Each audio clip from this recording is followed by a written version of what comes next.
지금 여기서 뭐 하시는 거예요? 다치기 싫으면 집에 가세요, 아줌마. 아줌마, 생각보다 예쁘시네? 우리랑 한잔 하실래요? 지금 여기서 뭐 하시는 거예요? 남자가 고개를 들어 저를 봤습니다. 다치기 싫으면 집에 가세요, 아줌마. 한여름 오후 5시였습니다. 집으로 들어가는 길이었어요. 아파트 단지 어린이 놀이터 옆을 지나가는데 이상한 광경이 보였습니다. 평상 위에 남자 5명이 앉아서 술을 마시고 있었어요. 불판에서 고기를 굽고 있었고 소주병이 대굴대굴 굴러다녔죠. 놀이터 바로 옆이었습니다. 벤치에는 엄마 2명이 아이들을 데리고 서 있었어요. 아이들은 그네를 타고 싶어 했지만 엄마들은 멀찌감치 서서 눈치만 보고 있었습니다. 저는 그제야 그 남자를 제대로 봤습니다. 검은색 나시 티셔츠 차림에 팔뚝 전체에 용과 호랑이 문신이 새겨진 남자였어요. 목에는 금목걸이를 두르고 있었습니다. 입에선 술 냄새가 났어요. 그는 손에 들고 있던 소주잔을 천천히 내려놓고 자리에서 일어났습니다. 한여름 오후였습니다. 여전히 뜨겁게 내리쪼고 있었고 공기는 무더웠어요. 남자의 이마에선 땀이 흘러내리고 있었습니다. 그의 시선이 제 얼굴을 훑었습니다. 그리고는 아래로 내려갔죠. 저는 그날 연한 베이지색 원피스를 입고 있었습니다. 민소매에 무릎 위로 올라오는 길이었어요. 더워서 가볍게 입은 옷이었죠. 남자의 입꼬리가 슬쩍 올라갔습니다. 근데 자세히 보니까 아줌마 엄청 미인이시네. 옆에 앉아있던 남자 둘이 킥킥 웃기 시작했습니다. 한 명은 반팔 티셔츠에 팔뚝 전체가 문신으로 뒤덮여 있었고 다른 한 명은 나시 차림에 어깨와 등까지 문신이 보였어요. 야, 진짜 예쁘다. 몸매도 좋으시네. 저희랑 한잔 하실래요, 누나? 저는 대답하지 않았습니다. 그저 불판 앞에 조용히 서 있었죠. 더운 공기 속에서 고기 타는 냄새와 술 냄새가 섞여 있었습니다. 저는 짧게 말했습니다. 10초 안에 치워라. 남자들이 다시 웃었습니다. 이번엔 더 크게. 오른쪽에 앉아있던 남자가 킥킥거리며 말했습니다. 형님, 조합장님이 빨리 분위기 잡으래요. 주민들 겁 좀 줘야 한대. 그래, 맞아. 오늘도 한번 제대로 보여줘야지. 그리고 또 다른 남자가 저를 보며 말했습니다. 와, 이 누나 한성격하네. 형님, 이거 재밌는데요? 가장 왼쪽에 앉아있던 남자가 천천히 일어났습니다. 키가 컸습니다. 180은 넘어 보였죠. 그 역시 나시 차림이었습니다. 가슴과 팔, 어깨 전체에 문신이 빼곡했어요. 마치 문신 전시장 같았습니다. 땀에 젖은 피부 위로 문신이 더 선명하게 드러났습니다. 그가 저를 향해 걸어왔습니다. 저는 그 남자의 걸음걸이를 유심히 봤습니다. 왼쪽 다리가 살짝 바깥으로 틀어져 있었어요. 체중은 자연스럽게 오른쪽에 실리고 있었고요. 무릎 관절이 약하거나 예전에 다친 적이 있는 사람일 겁니다. 이런 사람은 펀치를 날릴 때 중심이 흔들릴 확률이 높죠.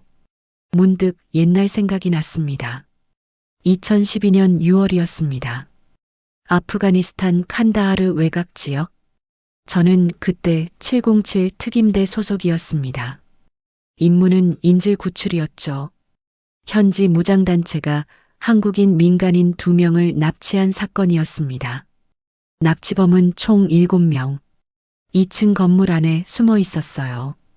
우리는 진입하기 전에 적외선 카메라로 그들의 움직임을 관찰했습니다. 무려 3시간 동안이요. 누가 리더인지, 누가 긴장해 있는지, 누가 총을 제대로 다룰 줄 아는지 모든 걸 파악했습니다. 진입은 2분 30초 만에 끝났습니다. 인질은 전원 무사히 구출됐고 적은 전원 제압됐습니다. 우리 팀원 중 부상자는 단 한 명도 없었죠. 2015년 11월엔 소말리아 해안에 있었습니다. 한국 화물선이 해적에게 점거당한 사건이었어요. 선원 19명이 인질로 잡혀 있었습니다. 저는 잠수 진입조로 투입됐습니다. 물속에서 배 밑으로 접근해서 선체를 타고 천천히 올라갔죠. 해적들은 갑판에서 술을 마시고 있었습니다. 경계는 허술했어요. 제가 제압한 건 4명이었습니다. 걸린 시간은 8초. 소리는 내지 않았죠. 나머지는 제 동료들이 처리했습니다. 그런데 2018년 3월, 제가 전역하기 직전에 있었던 마지막 임무는 좀 달랐습니다. 그건 국내 사건이었어요. 조직폭력배가 연루된 인신매매 사건. 피해자는 10대 소녀 3명이었습니다. 우리는 그 아이들을 구출했습니다. 범인 6명도 체포했고요. 그런데 그중 1명이 도주했습니다. 저는 그를 쫓아갔습니다. 골목 안쪽까지 따라갔지만 결국 놓쳤습니다. 당시 상황에선 총을 쏠 수 없었어요. 민간인이 많았고 절차상 발포 허가가 나지 않은 상태였거든요. 그래서 저는 멈췄습니다. 규정을 따랐고 절차를 지켰습니다. 그리고 2주 후, 그 남자는 다시 범행을 저질렀습니다. 이번엔 피해자가 더 어렸어요. 저는 그날 이후 전역을 결심했습니다. 제가 잡았어야 했는데, 끝냈어야 했는데, 그러지 못했으니까요. 규정은 지켰습니다. 절차도 따랐습니다.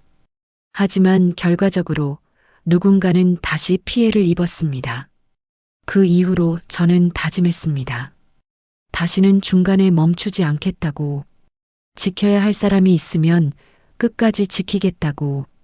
그리고 지금 제 앞에 또다시 그런 사람들이 서 있었습니다. 남자가 제 바로 앞까지 다가왔습니다.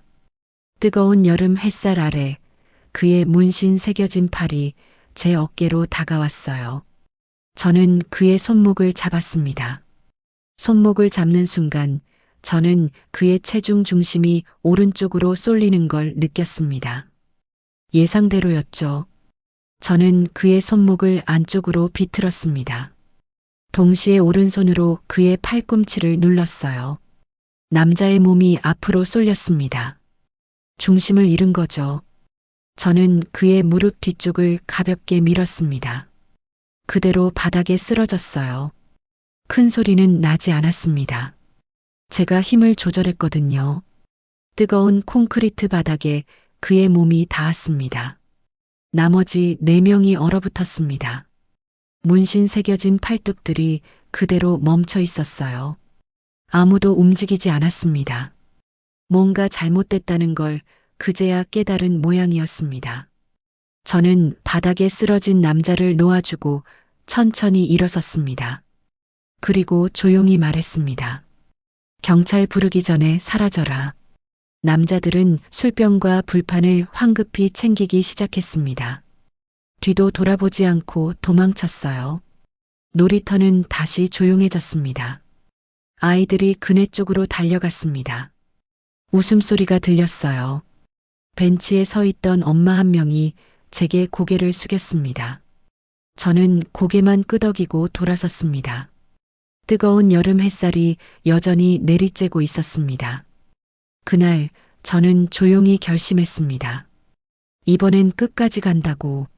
7년 전처럼 중간에 멈추지 않는다고. 안녕하세요. 감동사연 채널은 여러분의 응원으로 만들어집니다. 구독과 좋아요 한 번씩 눌러주시면 정말 큰 힘이 됩니다. 그리고 댓글로 이야기 나눠주시면 더 좋고요. 지금 어디서 들어주고 계신가요? 출퇴근길? 집에서? 산책하면서? 댓글로 적어주세요. 그럼 지금부터 본격적인 이야기 시작하겠습니다. 이 이야기는 3주 전으로 거슬러 올라갑니다. 제 이름은 서윤아입니다. 올해 42살 평범한 주부입니다. 남편은 회사원이고 중학생 아들 하나 있습니다. 우리 가족은 이 아파트 단지에서 7년째 살고 있어요. 단지는 오래됐습니다.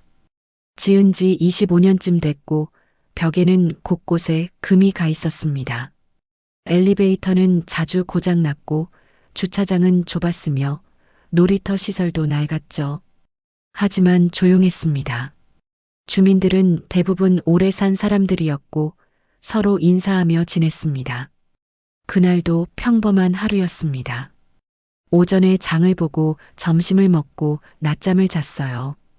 오후 4시쯤 동네 카페에 가려고 집을 나섰습니다. 아파트 입구를 지나는데 경비실 앞에 사람들이 모여 있었어요. 분위기가 무거웠습니다. 사람들이 수군거리고 있었죠. 지나가던 한 할머니가 제게 말했습니다. 경비실 김 아저씨가 다쳤다고, 누가 때렸다고, 병원에 갔다고요. 김 아저씨는 이 단지에서 10년 넘게 일한 분이었습니다. 60대 후반이었고 항상 웃는 얼굴로 주민들을 대했어요. 제가 이사 왔을 때 짐 옮기는 걸 도와주셨고 아들이 어렸을 때는 사탕도 자주 주셨던 분이었습니다. 그런 분이 다쳤다는 게 믿기지 않았어요. 저는 경비실 쪽으로 걸어갔습니다. 경비실 문은 열려 있었고 안에는 관리사무소 직원 2명이 서서 전화 통화를 하고 있었어요. 제가 김 아저씨가 괜찮은지 물어보자 직원은 병원에 가셨다고, 크게 다치진 않았다고 대답했습니다. 하지만 그의 표정은 불편해 보였어요. 뭔가 숨기는 것 같았습니다. 그날 저녁 남편에게 그 이야기를 했습니다. 남편은 요즘 세상이 그렇다고 경비 아저씨한테도 함부로 하는 사람들이 많다고 말했어요. 저는 대답하지 않았습니다. 그냥 뭔가 느낌이 이상했거든요. 다음 날 아침 아파트 단지 게시판에 공지가 붙어 있었습니다. 경비원 폭행 사건과 관련해서 관리사무소가 조사 중이라고 CCTV 확인 후 적절한 조치를 취하겠다는 내용이었어요.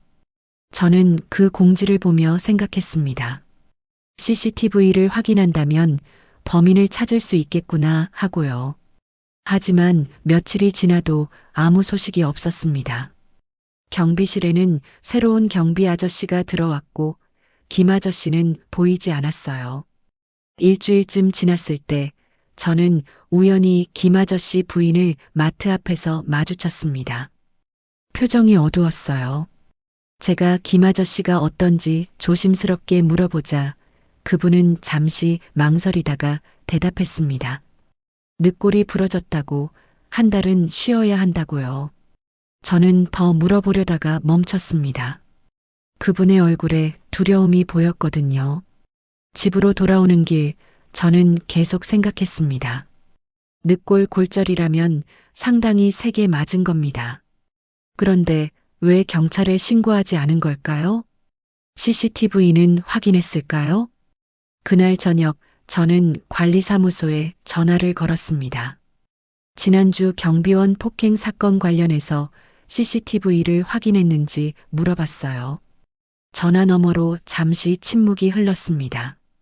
그리고 직원은 대답했습니다. CCTV가 고장나서 그날 녹화가 안 됐다고요. 저는 전화를 끊었습니다. 뭔가 이상했습니다. 경비실 CCTV는 24시간 돌아갑니다. 그런데 하필 그날만 고장이었다고요? 저는 창문 밖을 봤습니다. 아파트 단지가 보였어요. 조용했습니다. 너무 조용했습니다. 그리고 다음 날 제가 엘리베이터를 타는데 벽에 전단지가 붙어 있었습니다. 단지 재개발 조합 안내. 우리 단지가 재개발 대상 지역으로 선정되었다는 내용이었어요. 조합 가입 및 찬성 서명을 받고 있으니 많은 참여를 부탁한다고, 보상금은 최대한 높게 받을 수 있도록 노력하겠다고 적혀 있었습니다. 저는 그 전단지를 보며 생각했습니다. 재개발이라. 그런데 이 전단지 언제 붙은 거지? 어제까지는 없었는데 뭔가 시작되고 있었습니다. 저는 그걸 느꼈습니다. 며칠 후부터 아파트 단지 분위기가 달라지기 시작했습니다. 낯선 남자들이 곳곳에서 보이기 시작했어요. 처음 본 건 주차장에서였습니다.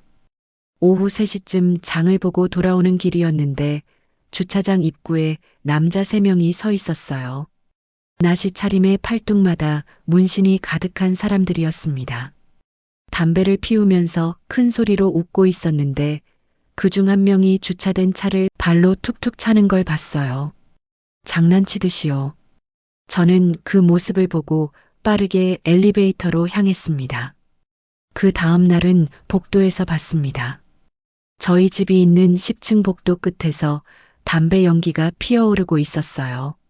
아파트 복도는 금연구역인데 한 남자가 아랑곳하지 않고 담배를 피우며 전화 통화를 하고 있었습니다. 목소리가 컸어요. 분위기를 좀 잡아야 한다는 말, 오늘도 한번 돌아봐야 한다는 말이 들렸습니다. 저는 그냥 집으로 들어갔습니다. 사흘째 되는 날은 엘리베이터 안에서 또 다른 남자들을 봤습니다. 이번엔 2명이었는데 한 명은 목에 금목걸이를 하고 있었고 다른 한 명은 머리를 삭발한 덩치 큰 남자였어요. 그들은 할머니 한 분과 함께 엘리베이터에 타고 있었습니다. 할머니가 1층 버튼을 누르려는데 한 남자가 먼저 손을 뻗어 버튼을 눌렀고 요즘 밖에 나가면 조심하라는 말을 건넸어요. 세상이 무섭다면서요. 할머니는 대답하지 않고 고개만 살짝 숙이고 계셨습니다. 남자들은 킥킥 웃으며 1층에서 내렸습니다.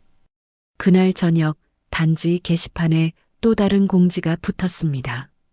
재개발 조합 찬성 서명을 진행 중이라는 내용이었어요. 조합에 가입하고 재개발에 찬성하면 보상금을 최대한 높게 받을 수 있다고 적혀 있었는데 마지막 줄이 문제였습니다. 서명하지 않으면 보상협의에서 불이익을 받을 수 있다는 문구였어요. 게시판 앞에 서 있던 주민 몇 명이 수군거리고 있었습니다. 서명 안 하면 집값을 낮게 준다는 소문, 조합장이 정가자라는 이야기가 오가고 있었어요. 저는 그 대화를 들으며 집으로 돌아왔습니다. 집에 도착하자마자 인터넷을 켰습니다. 재개발 조합장 이름을 검색했어요. 박성훈, 50대 후반 남성. 과거 폭행 및 사기 혐의로 징역 2년을 살았고 출소 후 부동산 중개업을 하다가 이번에 재개발 조합장으로 선출됐다는 기사가 여럿 떴습니다. 정가자가 조합장이라니. 저는 화면을 보며 뭔가 심상치 않다는 걸 느꼈습니다. 며칠 후 저는 김 아저씨를 찾아갔습니다. 김 아저씨는 아직 병원 치료를 받고 있었지만 집에서 쉬고 계셨어요. 초인종을 누르자 김 아저씨 부인이 문을 열었고 제가 과일 바구니를 건네며 아저씨를 뵙고 싶다고 말했습니다. 부인은 잠시 망설이다가 고개를 끄덕였어요. 거실 소파에 김 아저씨가 앉아 계셨습니다. 얼굴이 많이 야위셔 있었어요.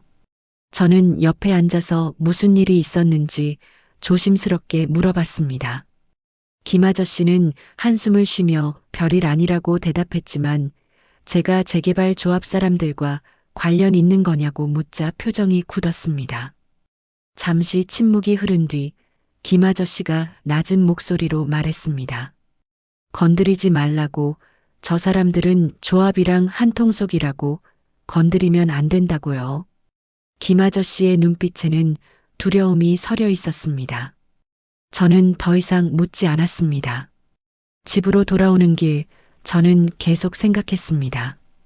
김 아저씨를 때린 사람들, 단지 곳곳에서 보이는 남자들, 재개발 조합, 모든 게 연결되어 있었습니다. 그리고 문득 옛날 생각이 났습니다. 2018년 3월, 제가 전역하기 직전에 있었던 마지막 임무에서 제가 놓쳤던 범인, 그 사건 이후로 저는 다짐했었습니다. 다시는 중간에 멈추지 않겠다고, 지켜야 할 사람이 있으면 끝까지 지키겠다고. 저는 창밖을 봤습니다. 아파트 단지가 보였고 놀이터에서 아이들이 놀고 있었어요. 그런데 놀이터 옆 평상에 또 그 남자들이 앉아서 술을 마시고 있는 게 보였습니다. 아이들 바로 옆에서요. 저는 조용히 결심했습니다. 이번엔 다르다고. 다음 날부터 저는 본격적으로 조사를 시작했습니다. 먼저 재개발 조합에 대해 알아봐야 했어요. 인터넷에서 조합장 박성훈의 이름을 검색하자 여러 기사가 떴습니다. 2005년 폭행 사건으로 징역 1년 6개월, 2012년 사기 혐의로 징역 2년을 선고받았다는 내용이 나왔어요. 출소 후에는 부동산 중개업을 하다가 작년에 우리 단지 재개발 조합장으로 선출됐다고 적혀 있었습니다. 그 다음은 건설사 배경을 조사했습니다. 조합과 계약한 건설사 이름은 대한종합건설, 중견건설사였는데 최근 3년간 비리 의혹으로 언론에 여러 번 보도된 적이 있었어요. 재개발 사업 과정에서 시공비를 부풀려 받았다는 의혹, 조합비를 횡령했다는 의혹, 심지어 폭력 조직을 동원해서 반대 주민들을 협박했다는 의혹까지 있었습니다. 저는 화면을 보며 한숨을 쉬었습니다. 조합장은 정가자, 건설사는 비리 의혹 투성이. 이게 정상적인 재개발 사업일 리가 없었어요. 며칠 후 저는 동네 카페에 가서 주민 몇 명과 자연스럽게 대화를 나눴습니다. 카페 안에는 평소 자주 보던 아주머니들이 앉아 있었어요. 저는 커피를 주문하고 그분들 옆자리에 앉았습니다. 재개발 이야기가 자연스럽게 나왔어요. 한 아주머니가 걱정스러운 표정으로 말했습니다. 찬성 서명을 안 하면 집값 보상을 낮게 준다는 소문이 돈다고 자기는 어쩔 수 없이 서명했다고요. 다른 아주머니가 거들었습니다. 자기 남편은 서명 안 하겠다고 버텼는데 며칠 전에 주차장에서 낯선 남자들한테 협박을 당했다고 했어요. 차 열쇠를 들고 장난치듯이 차를 긁을 것처럼 행동했다면서요. 또 다른 아주머니는 CCTV 이야기를 꺼냈습니다. 단지 곳곳에 설치된 CCTV가 최근 들어 자꾸 고장난다고 관리사무소에 문의해도 점검 중이라는 말만 듣는다고 했어요. 저는 그 대화를 들으며 조용히 메모했습니다. 모든 게 계획적이었습니다. 집으로 돌아온 저는 노트북을 열고 지금까지 알아낸 내용을 정리했습니다. 조합장 박성훈, 전과 이범, 건설사 대한종합건설, 비리 의혹 다수, 단지 내 폭력 조직 출몰, 주민 협박, CCTV 의도적 파손 또는 삭제 의혹, 증거가 필요했습니다. 말로만 해서는 아무도 믿지 않을 거예요. 확실한 증거를 모아야 했습니다. 이틀 후 저는 경비실에 갔습니다. 새로 들어온 경비 아저씨는 30대 초반으로 보이는 젊은 남자였어요. 저는 웃으며 인사했습니다. 잠깐 이야기를 나누다가 자연스럽게 CCTV 이야기를 꺼냈어요. 요즘 단지 안에서 이상한 사람들이 자주 보인다고 CCTV로 확인할 수 있는지 물어봤습니다.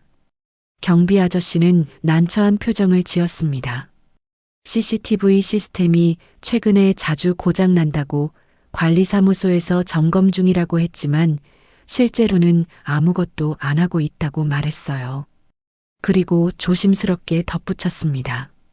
사실 CCTV는 고장난 게 아니라 누군가 의도적으로 끄거나 파일을 삭제하는 것 같다고.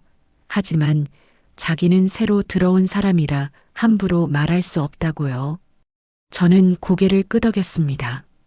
예상했던 대로였어요. 그날 밤 저는 조합 사무실 근처를 지나가 봤습니다. 조합 사무실은 단지 상가 2층에 있었어요. 오후 8시쯤이었는데 불이 켜져 있었습니다. 저는 건물 뒤편 계단으로 올라가서 조용히 복도를 걸었습니다.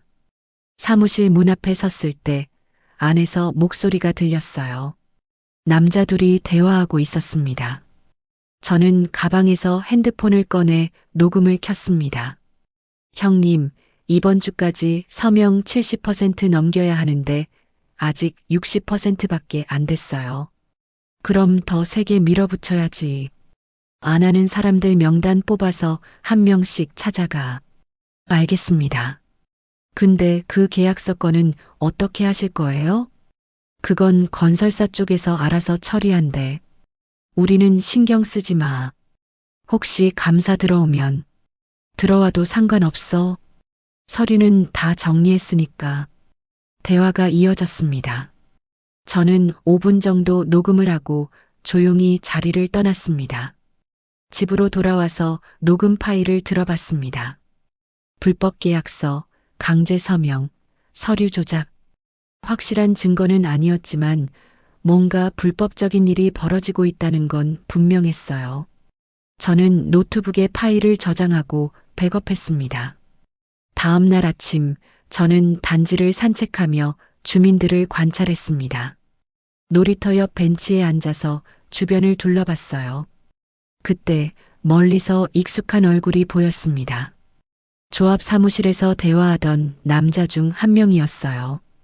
그는 한 할머니에게 다가가서 뭔가 종이를 내밀고 있었습니다. 할머니는 고개를 저었지만 남자는 계속 말을 걸며 종이를 들이밀었어요. 저는 그 장면을 핸드폰으로 사진 찍었습니다. 그날 오후 저는 피해를 입은 주민 몇 명을 개별적으로 만났습니다. 먼저 주차장에서 협박당했다는 아주머니를 찾아갔어요. 처음엔 말하기를 꺼려했지만 제가 증거를 모으고 있다고 말하자 조심스럽게 이야기를 해주셨습니다. 며칠 전 주차장에서 낯선 남자 2명이 다가와서 차 열쇠를 만지작거리며 협박했다고, 재개발 찬성 서명 안 하면 차에 무슨 일이 생길지 모른다고 말했다고 했어요. 다음으로 엘리베이터에서 위협받았다는 할아버지를 만났습니다. 할아버지는 며칠 전 엘리베이터에서 문신 새긴 남자들에게 둘러싸여서 서명하라는 압박을 받았다고 말씀하셨어요. 마지막으로 복도에서 담배 피우는 남자 때문에 스트레스 받는다는 아주머니도 만났습니다. 그분은 매일 복도에서 담배 연기가 나고 큰 소리로 통화하는 남자들 때문에 아이들을 밖에 못 내보낸다고 했어요. 저는 그분들의 증언을 모두 기록했습니다. 집으로 돌아온 저는 지금까지 모은 자료를 정리했습니다.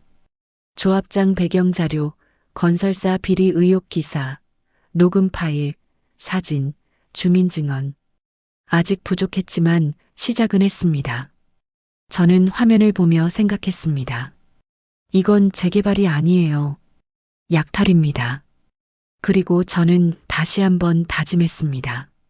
증거를 더 모아야 한다고. 이번엔 끝까지 가야 한다고. 일주일이 지났습니다. 저는 그동안 계속 증거를 모았어요.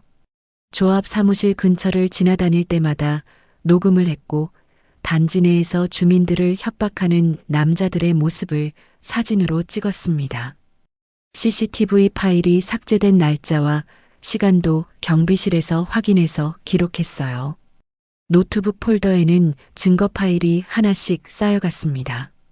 하지만 결정적인 증거는 아직 없었어요. 그리고 무엇보다 주민들이 여전히 두려워하고 있었습니다. 그러던 어느 날 오후였습니다. 한여름 오후 5시, 집으로 들어가는 길에 놀이터 옆을 지나가는데 또 그 남자들이 보였습니다. 이번에도 평상에서 술을 마시며 고기를 굽고 있었어요. 벤치에는 엄마 2명이 아이들을 데리고 서 있었고, 한 엄마가 조심스럽게 다가가서 여기는 아이들 노는 곳이라고 말했지만 남자들은 비웃으며 무시했습니다. 저는 그 모습을 보고 더 이상 참을 수 없었어요. 가방에서 핸드폰을 꺼내 녹화 버튼을 눌렀습니다. 그리고 천천히 걸어갔습니다. 지금 여기서 뭐 하시는 거예요? 다치기 싫으면 집에 가세요, 아줌마. 남자가 일어서며 저를 훑어봤습니다. 자세히 보니까 아줌마 엄청 미인이시네. 저희랑 한잔 하실래요? 옆에 있던 남자들이 킥킥 웃었습니다. 저는 짧게 말했습니다. 10초 안에 치워라. 남자들이 웃음을 터뜨렸어요. 형님, 조합장님이 빨리 분위기 잡으래요. 주민들 겁 좀 줘야 한대. 그래, 오늘도 한번 제대로 보여줘야지. 와, 이 누나 성격하네. 형님, 이거 재밌는데요? 가장 덩치 큰 남자가 일어나 저를 향해 걸어왔습니다. 저는 그의 걸음걸이를 봤습니다. 왼쪽 다리가 살짝 틀어져 있었고 체중은 오른쪽에 실려 있었어요. 707 특임대 시절 배운 관찰 훈련이 몸에 남아 있었습니다. 단 몇 초 만에 상대의 약점을 파악하는 것, 그건 여전히 제 본능이었어요. 남자가 제 어깨에 손을 뻗었습니다. 저는 그의 손목을 잡았습니다. 손목을 비틀고 팔꿈치를 눌렀습니다. 남자의 몸이 앞으로 쏠렸고 무릎 뒤를 밀자 그대로 바닥에 쓰러졌어요. 힘을 조절했기 때문에 큰 소리는 나지 않았습니다. 나머지 4명이 얼어붙었습니다. 잠시 침묵이 흘렀어요. 그중 한 명이 자리에서 일어나 저를 향해 다가왔습니다. 야, 이 여자 뭐야? 그가 제 팔을 잡으려는 순간 저는 그의 손목을 낚아채듯 잡고 몸을 돌렸습니다. 남자의 팔이 뒤로 꺾였고 그는 비명을 지르며 무릎을 꿇었어요. 저는 그를 놓아주고 한 걸음 물러섰습니다. 나머지 3명이 동시에 일어났습니다. 이제 분위기가 완전히 달라졌어요. 그들은 저를 둘러쌌습니다. 정면의 남자가 주먹을 휘두르며 달려들었고 저는 몸을 틀어 피한 뒤 그의 팔을 잡아 앞으로 당겼어요. 남자는 중심을 잃고 넘어졌습니다. 동시에 왼쪽에서 다른 남자가 달려들었습니다. 저는 낮게 자세를 낮추고 그의 다리를 걸었어요. 남자는 그대로 바닥에 쓰러졌습니다. 마지막 남자는 움직이지 않았습니다. 그의 눈에 두려움이 보였어요. 저는 조용히 말했습니다. 경찰 부르기 전에 사라져라. 남자들은 술병과 불판을 황급히 챙겨 도망쳤습니다. 놀이터는 다시 조용해졌습니다. 아이들이 그네 쪽으로 달려갔고 웃음소리가 들렸어요. 벤치에 서 있던 엄마가 제게 다가와 고맙다고 말했습니다. 저는 고개만 끄덕이고 돌아서려는데 뒤에서 박수 소리가 들렸습니다. 놀이터 주변에 주민 몇 명이 서서 박수를 치고 있었어요. 한 할아버지가 말했습니다. 잘하셨어요. 저놈들 때문에 우리가 얼마나 고생했는데. 저는 말없이 고개를 숙였습니다. 집으로 돌아오는 길, 저는 핸드폰을 확인했습니다. 녹화 파일이 저장되어 있었어요. 조폭들의 대화, 협박, 그리고 제가 제압하는 장면까지 모두 담겨 있었습니다. 저는 파일을 백업했습니다. 그날 저녁 전화벨이 울렸습니다. 모르는 번호였어요. 여보세요? 전화 너머로 낮고 차가운 남자 목소리가 들렸습니다. 오늘 놀이터에서 재미있는 일이 있었다고 들었습니다. 저는 재개발 조합장 박성훈이라고 합니다. 한번 만나서 이야기하면 어떨까요? 저는 잠시 침묵했습니다. 그리고 조용히 대답했습니다. 좋아요. 만나죠. 내일 오후 3시 조합 사무실로 오세요. 차 한잔하면서 이야기합시다. 전화가 끊어졌습니다. 저는 핸드폰을 내려놓고 창밖을 봤습니다. 놀이터에서 아이들이 웃으며 놀고 있었습니다. 저는 조용히 생각했습니다. 이제 시작이구나. 다음 날 오후 3시, 저는 조합 사무실로 향했습니다. 단지 상가 2층에 있는 사무실이었어요. 계단을 올라가며 저는 가방 속 핸드폰을 확인했습니다. 녹음 앱이 켜져 있었어요. 사무실 문을 열자 안에 남자 한 명이 앉아 있었습니다. 50대 후반으로 보이는 남자였어요. 정장 차림에 머리를 깔끔하게 넘긴 모습이었습니다. 그가 웃으며 일어섰습니다. 어서 오세요. 앉으시죠. 저는 그의 맞은편 의자에 앉았습니다. 남자가 차를 따라주며 말했습니다. 저는 박성훈입니다. 이 단지 재개발 조합장이에요. 서윤아입니다. 박성훈이 고개를 끄덕였습니다. 어제 놀이터에서 일어난 일 들었습니다. 꽤 인상적이더군요. 저는 차를 마시며 대답하지 않았습니다. 박성훈이 계속 말했습니다. 사실 어제 그 사람들은 저희 조합하고는 관계없는 사람들이에요. 그냥 동네 불량배들이죠. 유나 씨가 혼내주셔서 오히려 잘 됐습니다. 거짓말이었습니다. 저는 그의 눈을 봤어요. 그럼 왜 조합장님이 저한테 전화하신 거예요? 박성훈의 미소가 살짝 굳었습니다. 유나 씨가 혹시 재개발에 대해 어떻게 생각하시는지 궁금해서요. 혹시 반대하시는 건 아닌지. 저는 차를 내려놓았습니다. 반대는 아니에요. 다만 절차가 제대로 진행되고 있는지 궁금할 뿐이죠. 박성훈이 웃었습니다. 절차는 모두 합법적으로 진행되고 있습니다. 걱정하지 않으셔도 돼요. 그럼 주민들을 협박하는 것도 합법적인 절차인가요? 박성훈의 표정이 변했습니다. 미소가 사라졌어요. 잠시 침묵이 흘렀습니다. 박성훈이 차를 한 모금 마시고 천천히 말했습니다.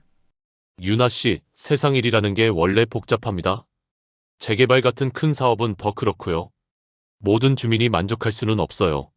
어떤 사람은 찬성하고 어떤 사람은 반대하죠.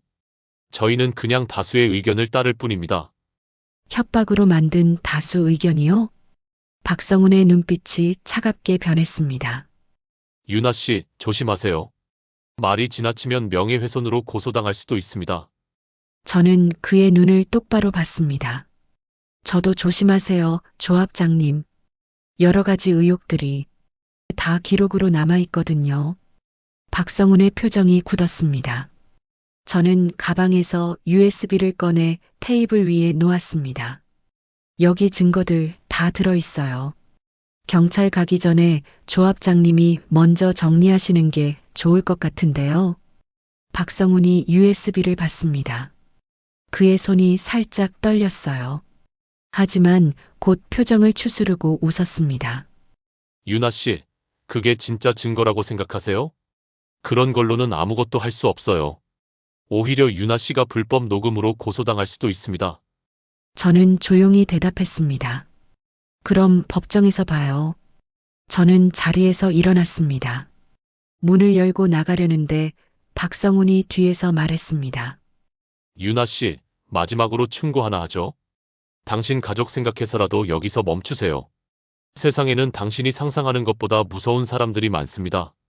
저는 뒤돌아봤습니다. 박성훈이 차갑게 웃고 있었어요. 저는 조용히 말했습니다. 저도 한때는 그런 사람이었어요. 그러니까 협박은 소용없습니다. 저는 문을 닫고 나왔습니다. 사무실을 나와 계단을 내려가는데 2명의 남자가 올라오고 있었습니다. 어제 놀이터에서 봤던 남자들이었어요. 그들은 저를 보고 멈춰 섰습니다. 저는 그냥 지나쳤습니다. 뒤에서 그들이 수군거리는 소리가 들렸어요. 집으로 돌아오는 길, 저는 핸드폰 녹음 파일을 확인했습니다. 박성훈과의 대화가 모두 녹음되어 있었어요. 협박, 회유, 그리고 가족을 언급한 것까지. 저는 파일을 백업하고 이메일로도 보내뒀습니다. 그날 밤, 저는 노트북을 켜고 지역 신문사 기자 이메일을 검색했습니다. 며칠 전 인터넷에서 본 기사가 있었어요. 재개발 비리를 취재하는 기자였습니다. 저는 그 기자에게 이메일을 보냈습니다. 제목은 간단했어요. 단지 재개발 비리 제보. 본문에는 지금까지 모은 증거 파일을 첨부하고 간략하게 상황을 설명했습니다. 보내기 버튼을 누르는 순간 뭔가 돌이킬 수 없는 선을 넘은 것 같았어요. 다음 날 오전, 기자에게서 답장이 왔습니다. 제보 감사합니다. 자료 확인했습니다. 직접 만나서 이야기 나눌 수 있을까요? 이건 정말 큰 건입니다. 저는 기자와 만날 약속을 잡았습니다. 그날 오후, 동네 카페에서 기자를 만났습니다. 30대 중반으로 보이는 남자였어요. 그는 제가 준 자료를 보며 고개를 끄덕였습니다. 이 정도면 충분합니다. 기사 쓸 수 있어요. 언제쯤 보도되나요? 이틀 안에 가능합니다. 다만, 유나 씨 실명은 안 나가게 할게요. 신변 보호 때문에. 저는 고개를 끄덕였습니다. 기자가 조심스럽게 물었습니다. 유나 씨, 혹시 보복이 두렵지 않으세요? 저는 잠시 생각했습니다. 그리고 대답했습니다. 두렵죠. 하지만 더 두려운 건 아무것도 하지 않고 지켜보는 거예요. 기자가 진지한 표정으로 고개를 끄덕였습니다. 집으로 돌아오는 길, 저는 문득 불안했습니다. 기사가 나가면 조합 측에서 어떻게 나올까? 박성우는 가만히 있지 않을 거예요. 그날 밤, 현관문 밖에서 소리가 났습니다. 저는 조심스럽게 문을 열었어요. 바닥에 쪽지 하나가 놓여 있었습니다. 저는 쪽지를 집어들었습니다. 거기에는 짧은 문장이 적혀 있었어요. 마지막 경고다 멈춰라. 저는 쪽지를 사진으로 찍고 비닐 봉투에 넣어 보관했습니다. 협박은 증거가 되니까요. 그리고 저는 조용히 생각했습니다. 이제 정말 시작이구나. 하지만 저는 멈추지 않을 겁니다. 10년 전 그때처럼 중간에 멈추지 않을 거예요. 복수는 분노로 하지 않습니다. 준비로 하는 겁니다. 이틀 후 기사가 났습니다. 지역 신문 일면 톱 기사였어요.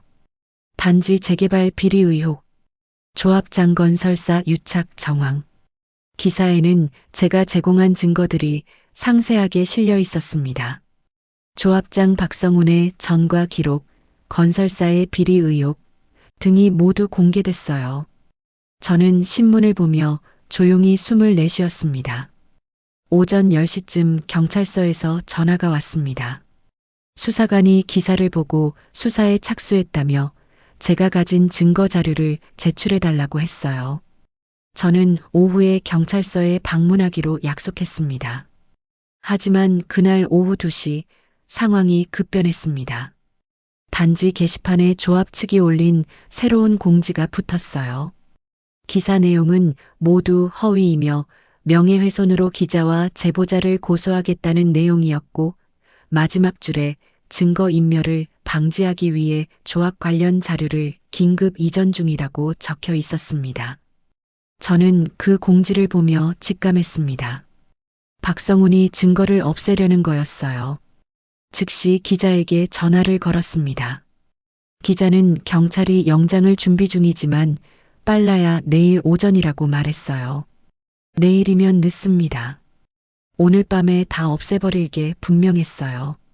저는 전화를 끊고 결심했습니다. 그날 저녁 7시 저는 조합 사무실 근처를 지나갔습니다. 사무실 불이 켜져 있었고 창문 너머로 사람들이 박스를 나르는 게 보였어요. 저는 건물 뒤편 비상계단으로 돌아가 조용히 2층 복도까지 올라갔습니다. 사무실 문이 반쯤 열려 있었고 안에서 박성훈의 목소리가 들렸어요. 장부를 다 태웠는지 계약서는 분쇄기에 넣었는지 확인하는 대화였습니다. 저는 핸드폰을 꺼내 녹음을 켜고 문을 밀고 들어갔습니다. 사무실 안에는 박성훈과 남자 5명이 있었습니다. 박성훈은 깜짝 놀라 저를 봤고 제가 증거인멸은 범죄라고 말하자 그의 표정이 굳었어요. 책상 위에는 박스 몇 개가 놓여 있었고 구석에는 분쇄된 서류 조각들이 쌓여 있었습니다. 박성훈이 남자들에게 눈짓하자 2명이 문 쪽으로 이동해 저를 막았어요. 저는 핸드폰을 들어 보이며 지금 이 대화가 다 녹음되고 있다고 말했습니다. 박성훈의 얼굴이 일그러지며 핸드폰을 빼앗으라고 지시했어요. 남자 하나가 저를 향해 다가왔습니다. 저는 핸드폰을 재빨리 주머니에 넣고 그의 손목을 비틀었어요. 남자가 비명을 지르며 무릎을 꿇었고 다른 남자가 달려들었지만 저는 그의 다리를 걸어 쓰러뜨렸습니다. 나머지 3명이 동시에 달려들었어요. 정면의 남자가 의자를 들어 휘둘렀지만 저는 몸을 낮춰 피하고 그의 복부에 주먹을 날렸습니다. 왼쪽에서 달려든 남자는 팔을 잡아 돌리며 뒤로 넘겼고 마지막 남자는 움찔하며 멈췄어요. 박성훈이 캐비넷에서 쇠파이프를 꺼내 들었습니다. 그는 여기서 무슨 일이 있었는지 아무도 모를 거라며 쇠파이프를 휘둘렀어요. 저는 옆으로 피하며 그의 팔을 잡았고 쇠파이프가 바닥에 떨어졌습니다. 박성훈의 팔을 비틀어 뒤로 돌리자 그는 비명을 질렀고 저는 그를 책상 쪽으로 밀어 쓰러뜨렸습니다. 그때 사무실 문이 열렸습니다. 경찰 여러 명이 들어와 모두 움직이지 말라고 외쳤어요. 저는 박성훈을 놓아주고 한 걸음 물러섰습니다. 경찰이 박성훈과 남자들에게 수갑을 채웠고 한 경찰관이 제가 괜찮은지 물어봤어요. 저는 고개를 끄덕이며 괜찮다고 대답했습니다. 경찰관은 기자가 증거인멸 우려로 신고해서 긴급 출동했다고 설명했어요. 저는 구석에 쌓인 분쇄된 서류들과 아직 남은 박스 안자료들을 가리켰습니다. 경찰이 박스를 확인하자 그 안에서 서류 뭉치가 나왔습니다. 한 경찰관이 서류를 보더니 눈이 커졌어요. 비자금 장부였습니다. 조합 비자금 입출금 내역이 빼곡하게 적혀 있었고 금액은 수십억 원 단위였어요. 그리고 거래처 명단에는 건설사뿐만 아니라 지역 정치인 이름, 공무원 이름까지 적혀 있었습니다. 경찰관이 무전기를 꺼내 본서에 보고했어요. 이건 단순 재개발 비리가 아니라 훨씬 큰 조직 범죄라는 보고였습니다. 저는 그 장부를 보며 깨달았습니다. 박성훈은 그냥 조합장이 아니었어요. 이 사람은 전국 재개발 비리 조직의 중간 연결고리였습니다. 건설사, 정치인, 공무원, 폭력 조직까지 모두 연결된 거대한 범죄 네트워크의 일부였던 거예요. 그리고 제가 우연히 발견한 이 장부가 결정적인 증거가 될 거였습니다. 경찰은 박성훈과 남자들을 연행했고 사무실 앞 모든 자료를 압수했습니다. 저는 경찰서에서 조서를 작성하고 집으로 돌아왔어요. 밤 11시가 넘은 시각이었습니다. 다음 날 아침 전화벨이 울렸습니다. 검찰이었어요. 어젯밤 확보한 비자금 장부를 분석한 결과 전국 단위 재개발 비리 조직이 드러났다고 했습니다. 검찰 특수부가 수사에 착수했고 제가 제공한 증거가 결정적인 단서가 됐다며 감사 인사를 전했어요. 그리고 며칠 안에 대규모 검거 작전이 있을 거라고 귀띔해줬습니다. 저는 전화를 끊고 창밖을 봤습니다. 아파트 단지가 보였어요. 놀이터에서 아이들이 평화롭게 놀고 있었습니다. 이제 거의 끝나가고 있었습니다. 3일 후 새벽 6시 저는 TV 속보로 그 소식을 들었습니다. 검찰 특수부 전국 재개발 비리 조직 일제검거. 화면에는 여러 장소에서 동시에 진행되는 검거 작전이 생중계되고 있었어요. 서울, 부산, 대구, 광주. 전국 주요 도시의 재개발 현장에서 검찰과 경찰이 동시에 움직였습니다. 헬기가 뜨고 특공대가 건물에 진입하고 수십 명이 수갑을 찬 채 연행되는 장면이 화면 가득 펼쳐졌어요.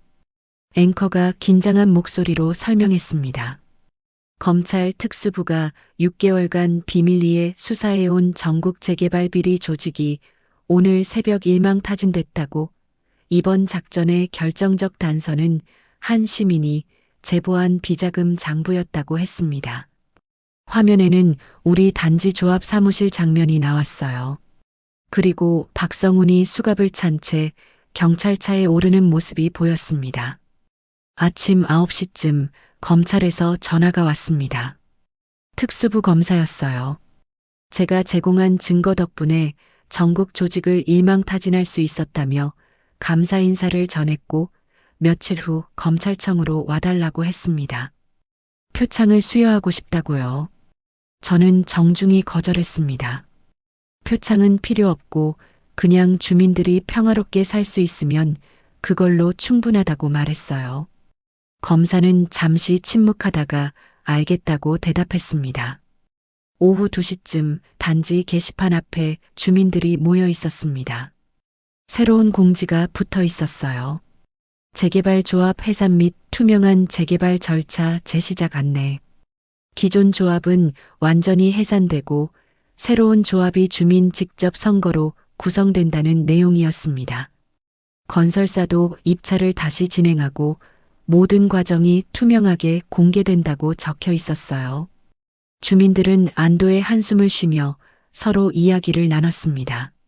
한 할머니가 저를 보더니 다가왔어요.